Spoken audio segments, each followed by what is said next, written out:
A frase "amaldiçoa a Deus e morre" foi o conselho dado pela esposa de Jó durante o seu tempo de grande sofrimento. Mas o que desperta a curiosidade das pessoas é o significado hebraico dessa frase. Isso porque o texto original não traz a palavra amaldiçoa, mas ao contrário disso, traz a palavra abençoa. E como nós podemos resolver esta questão? Será que existe um erro de tradução na Bíblia? É exatamente sobre isto que nós falaremos neste vídeo. Então, se você ainda não se inscreveu em nosso canal, inscreva-se agora e ative também todas as notificações para você ser avisado de todos os estudos bíblicos que nós postarmos por aqui. Na declaração "amaldiçoa a Deus e morre", a palavra amaldiçoa traduz uma conjugação do verbo hebraico barar, que significa literalmente abençoar.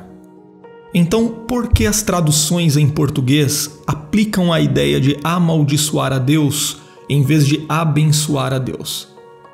Algumas pessoas, sinceramente, acreditam que existe aí uma prova de que as traduções da Bíblia não são confiáveis, mas é claro que não é este o caso. Inclusive, não são apenas as traduções da Bíblia em português que trazem a frase "amaldiçoa a Deus e morre", mas também as traduções nos principais idiomas do mundo, como o inglês e o espanhol. E obviamente todas essas traduções, incluindo as traduções em português, são muito boas e confiáveis. E aqui nós podemos entender de uma forma muito clara por que a tradução "amaldiçoa a Deus e morre" está realmente correta. Como já foi dito, de fato a palavra original nessa frase é o hebraico barar, que significa abençoar. Porém, essa mesma palavra também é aplicada nos textos bíblicos para transmitir justamente a ideia contrária ao ato de abençoar. Por exemplo, na história da vinha de Nabote, o texto registra o julgamento que foi armado para condenar aquele homem que se negou a negociar sua vinha com o rei Acabe. E o texto diz o seguinte no primeiro livro dos Reis, capítulo 21 e versículo 10. "E ponde defronte deles 2 homens, filhos de Belial, que testemunhem contra ele, dizendo: Blasfemaste contra Deus e contra o rei, e trazei-o para fora e apedrejai-o para que morra." E aqui neste texto, a palavra blasfemaste também traduz o termo hebraico barar, que significa abençoar. Mas obviamente Nabote não poderia estar sendo acusado de abençoar a Deus. Então, o sentido correto da frase é que Nabote estava sendo acusado de ter amaldiçoado a Deus.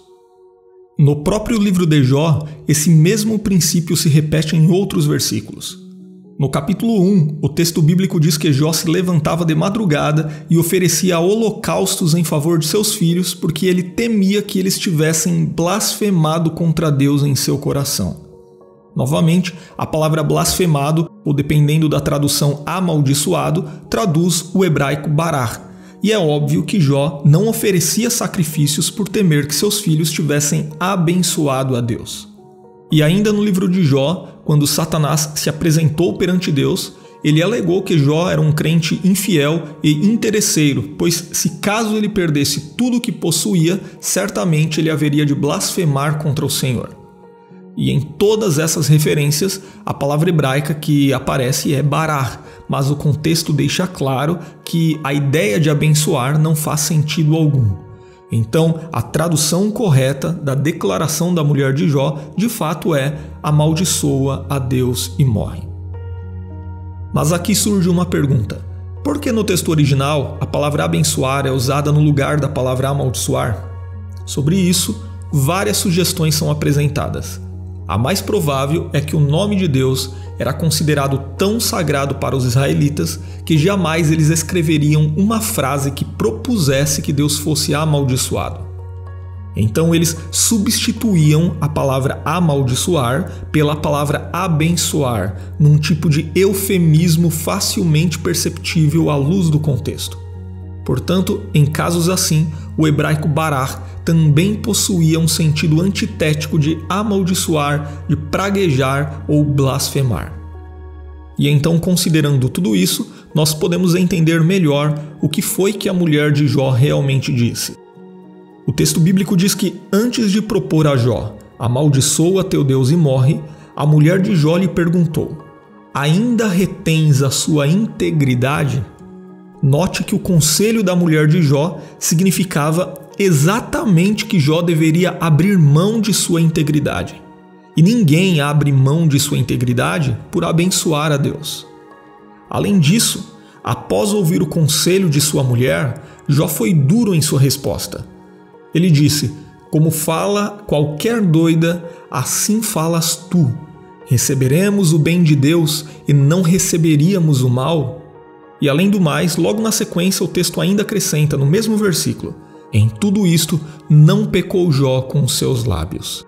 Então, a sugestão de algumas pessoas que dizem que a mulher de Jó aconselhou o marido a abençoar a Deus num tipo de licença para morrer não se harmoniza ao contexto bíblico. Inclusive, algumas pessoas até argumentam que a repreensão de Jó foi devido a sua esposa tê-lo proposto a morte.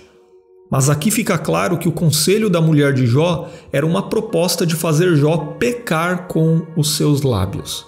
E embora não soubesse, naquela ocasião a mulher de Jó estava sendo propagandista da intenção de Satanás, que era fazer Jó amaldiçoar a Deus. E aqui alguém pode perguntar: por que a esposa de Jó disse para ele amaldiçoar a Deus? A verdade é que aqui precisamos reconhecer que não sabemos exatamente em que sentido aquela mulher fez essa proposta. Alguns estudiosos pensam que suas palavras eram o reflexo de sua própria revolta contra Deus e de sua falta de fé. Resumindo, ela não tinha aceitado o que havia acontecido com Jó e julgou que manter a integridade naquela situação era inútil. E se tiver sido esse o caso, então ela propôs que Jó amaldiçoasse a Deus antes de morrer, ou seja, enquanto ainda era tempo. Talvez ela pensasse que Deus não tinha sido justo com eles. Por outro lado, outros estudiosos pensam que as palavras da mulher de Jó eram as palavras de uma esposa amorosa contemplando o sofrimento do marido. E se tiver sido esse o caso, então ela não aguentava mais ver a dor de Jó e queria que ele finalmente descansasse.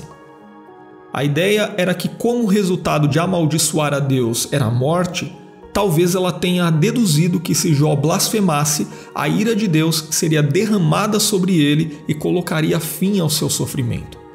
Bom, seja como for, o que de fato é notável aqui é a forma como a tentação de Satanás foi apresentada a Jó com sutileza. Nesse ponto específico, a tentação saiu dos lábios de sua companheira. A tentação saiu da boca da pessoa mais próxima em sua vida. E isso nos mostra que algumas vezes Satanás pode até lançar ideias através de pessoas queridas para nos fazer tropeçar. Isso, inclusive, aconteceu com o apóstolo Pedro, quando Jesus falou sobre sua morte iminente e ele não quis aceitar. A princípio, seu protesto parecia ser a declaração de um discípulo preocupado. Quando Jesus disse que haveria de morrer, Pedro, o que ele disse? Senhor, tem compaixão de ti, de modo nenhum te acontecerá isso. Mas por trás do protesto de Pedro, havia a sugestão de Satanás de fazer Cristo desistir da cruz. É por isso que Jesus se voltou para Pedro e disse: para trás de mim, Satanás. Então, considerando tudo isso, não é nada estranho que a esposa de Jó realmente tenha lhe dito para amaldiçoar a Deus. Portanto, a tradução amaldiçoa a Deus e morre realmente está correta. E se você gostou deste vídeo, compartilhe ele com mais alguém para que outras pessoas também conheçam o significado dessa passagem bíblica. E deixe também o seu comentário contando se você já conhecia essa particularidade do idioma hebraico.